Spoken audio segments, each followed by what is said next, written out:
Sevimli dostlar, yaxshimsizlar? Bugun sizlarga tanishtirmoqchi bo'lganim kichik tip o'ralma tort.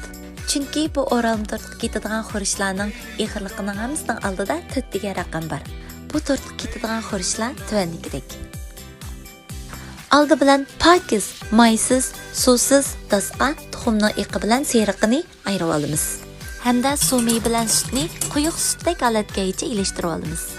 Unni algakda tasqatgandan keyin Z shakl bilan tekshi ilashtiramiz. Qachida hech qanday un partisi qolmaganda tuxumning seriqini silib tekshi ilashtiramiz. Bilan tuxumning iqiga bir temim oqachiq suv qo'yib, shakarni 3 ga bo'lib silib, tuxumning iqi videodek holatgacha chilib olamiz.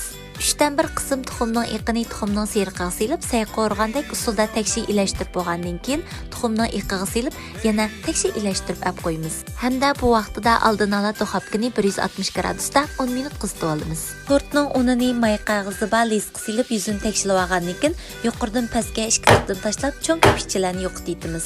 Hamda duxovkada 160 gradusda 25 minut pishirib olamiz. Bu vaqtdan foydalanib 150 gram qaymoqqa 15 gram shakar qo'yib, qaymoqda siziqchalar hosil bo'lgan vaqtida o'zingiz yaxshi ko'radigan murabba yoki shokolad qiyomini silib, videodek holatgacha chilib olamiz. Tort pishgan vaqtida may qog'ozi bilan bir o'rib olgandan keyin ostinqi qismiga o'zimiz tarafga qaymoqni chiqirib, o'zimiz yiroq tarafga qaymoqni ozroq qilib, cho'p yayg'ishdan foydalanib o'rib olgandan keyin to'nglatqida 2 soat saqlab tayyor bo'ldi.